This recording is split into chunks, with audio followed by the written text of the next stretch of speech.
और इसकी एक और ताजा तस्वीर हमें देखने को मिली है। ईरान में दरअसल राजधानी तेहरान में खुर्रम शहर 4 मिसाइल का प्रदर्शन किया गया। अब इस प्रदर्शन की जरा तस्वीरें आप देखेंगे तो हैरान रह जाएंगे। और देखिए अब अगली शर्त का हम रुख करते हैं। क्या शर्त है ईरान की तरफ से? दुनिया भर में जिन संपत्तियों को फ्रीज कर रखा गया ईरान की, उन सभी को अनफ्रीज किया जाए। अब इसे लेकर क्या डिटेल है, आगे बढ़ते हैं। तो देखिए सबसे पहले शर्त आपके सामने, ईरान की शर्त क्या है? जब्त संपत्ति को अनफ्रीज किया जाए। अब इसे लेकर क्या क्या रुख और दलीलें सामने आ रही हैं, ये देखिए आपके सामने। ईरान की तरफ से कहा जा रहा है ईरान के 9.33 लाख करोड़ जो संपत्ति है वो फ्रीज है। और वहीं अगर अमेरिका की तरफ से कहा जा रहा है ईरान शर्तें माने तो ये संभव, इसका शर्त कंडीशन अप्लाई, शर्तें माननी पड़ेगी तो अनफ्रीज कर दिया जाएगा। अब आगे बढ़ते हैं हम, इसमें और क्या इंफॉर्मेशन निकलकर सामने, ये देखिए आप। ईरान की फ्रीज संपत्ति रिलीज होनी चाहिए सिर्फ यूएस के जरिए जब्त संपत्तियों पर। जो ये सब हालात हैं वो मुमकिन है जो यूएस के जरिए संपत्ति फ्रीज है, यानी उसको ही हम कर सकते हैं। अशरफ साहब मुझे एक बात बताइए आप कि अभी जो फिलहाल स्थिति नजर आ रही है, ईरान की तरफ से एक अपर हैंड नजर आ रहा है, आपको वाकई में लग रहा है कि जो रुख इस वक्त ईरान का बना हुआ है, अमेरिका इस वक्त भारी दबाव में, अभी जिसका जिक्र किया गया कि अभी ईरान के अंदर तो सपोर्ट मिल रहा है मुस्तफा खामनेई को, लेकिन अगर अमेरिका की बात करें तो ट्रंप का वहां विरोध भी हो रहा है। बिल्कुल, देखिए ईरान और ईरान की सत्ता और वहाँ की IRGC, देखिए 3 तरीके के फ्रंट हैं ईरान में इस वक्त। एक वो जो डिप्लोमेसी संभाले हुए हैं, जो वार्ता कर रहे हैं, अब्बास अराक्ची हों या डॉक्टर कालीबाफ हों। दूसरा फ्रंट है वो जो लीडरशिप है उनकी, जो वहाँ पे अपनी जनता को आगे बढ़ा रही है। और एक खुद जनता का एक बड़ा फैक्टर है जो पिछले 50 दिन से सड़कों के ऊपर मौजूद है, जिसका प्रेशर डिप्लोमेसी के ऊपर भी है और लीडरशिप के ऊपर भी है। और ये लीडरशिप को और डिप्लोमेट जो हैं, जो वार्ता के अंदर जा रहे हैं, उनको ये जनता है जो प्रेशर बिल्डअप कर रही है और वो इनको बता रही है कि देखिए आपको अमेरिका की शर्तों के ऊपर नहीं झुकना है, बल्कि अमेरिका को अपनी शर्तों के ऊपर झुकाना है। भारद्वाज जी, आपके सामने तो दिक्कत होगी कि इस पर अमेरिका का पक्ष कैसे रखें, क्योंकि यही वो डोनाल्ड ट्रंप है ना जो लोगों से कहते थे निकल आओ रात 8 बजे सरकारी इमारतों पर ईरान की कब्जा कर लो, विद्रोह इतना आगे बढ़ जाएगा कि जो हुक्मरान है उनको गद्दी से उतार देगी यही ईरान की जनता। लेकिन ईरान की जनता तो पक्ष में है, तो अमेरिका का पक्ष क्या है इसमें? देखिए ये बात मान के चलिए कि अमेरिका का भी एक जो अपना प्रोपेगेंडा और एक तरीके से माइंड सेट तैयार करने की बात है, क्योंकि जिस तरीके से पहले प्रोटेस्ट हुए और जिस तरीके से लोग सड़कों पे आए जब आर्थिक संकट वहाँ पे आया, दुकानदार रोड पे आ गए, तो अमेरिका को उम्मीद था कि जो इंटरनल जो कॉमोशन है वो बहुत स्ट्रांग है और अगर अमेरिका थोड़ा सा सपोर्ट कर देगा तो जनता रिवोल्ट कर देगी, खामनेई एडमिनिस्ट्रेशन के खिलाफ आ जाएगी। मुझे लगता है उनकी अंडरस्टैंडिंग में एक थोड़ा वीक थी, वो अंदर उसके सिस्टम को नहीं समझ पाए कि पूरा जो IRGC है या पूरा जो ईरान है वो बेसिकली आइडियोलॉजिकली डिटरमाइंड है और वो एक स्ट्रॉन्ग सपोर्ट हमारे ईरान के लिए खड़ा है। लेकिन ये बात मान के चलिए समीर कि ईरान की आंतरिक हालात बहुत खराब है, बहुत वीक है, इकोनॉमिकली एकदम फ्रजाइल हो चुका है। और अगर इस तरीके से अमेरिका थोड़ा सस्टेन कर गया ब्लॉकेड को, नेवल और इकोनॉमिक ब्लॉकेड को, तो ईरान को भी अमेरिका की सड़कों पे आना पड़ेगा। बिल्कुल, ईरान की अर्थव्यवस्था वैसे ही चौपट हो चुकी है और जिसका जिक्र अभी करुणा ने किया कि अमेरिका की तरफ से जो सैंक्शंस लगाए गए हैं ये सबसे बड़ी वजह है उसके पीछे। और हॉर्मुज में अमेरिकी नाकेबंदी पर भड़के ईरानी विदेश मंत्री अब्बास अराक्ची, ईरानी पोत पर हमला सीज फायर का उल्लंघन है, इसे सीज फायर वायलेशन बताया अराक्ची ने।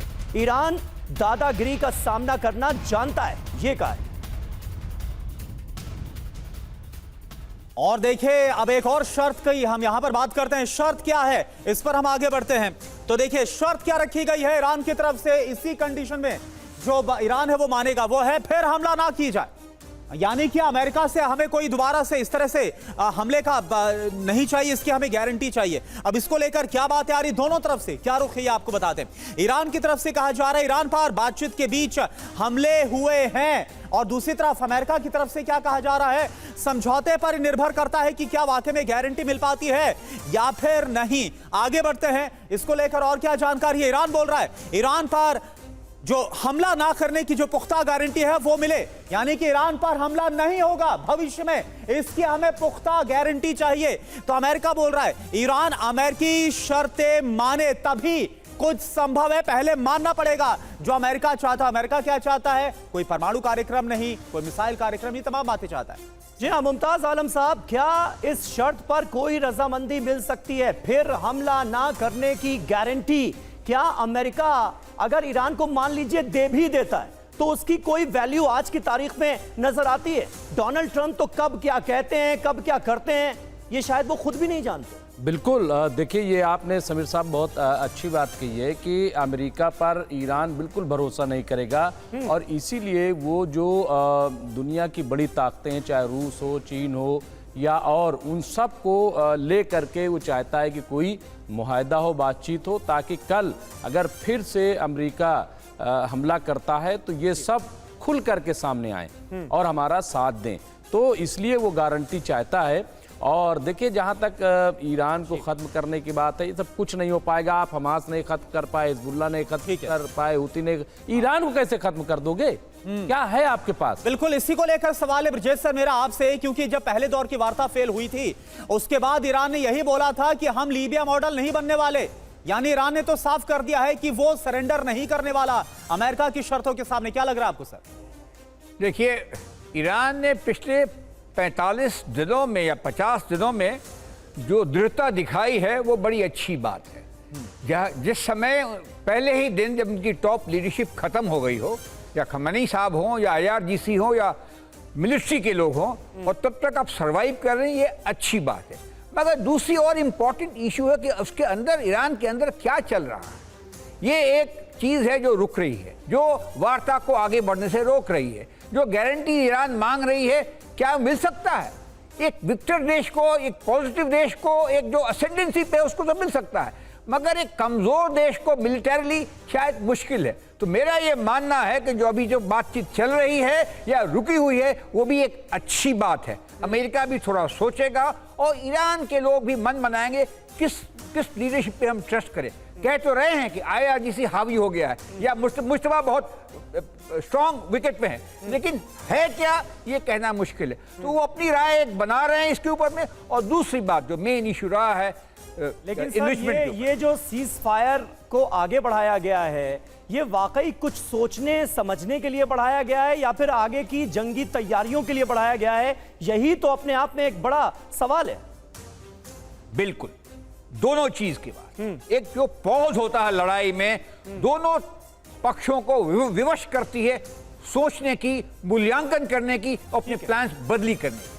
अमेरिका के पास में ऐसे ज्यादा हैं क्योंकि इकोनॉमिक हालत ईरान की खराब है। सही बात है, इकोनॉमिक हालत खराब है ईरान की। और अगर ताकत की भी बात की जाए तो अमेरिका कहीं ज्यादा ताकतवर मुल्क है, इसमें कहीं कोई शक और शुबा तो है नहीं। बहरहाल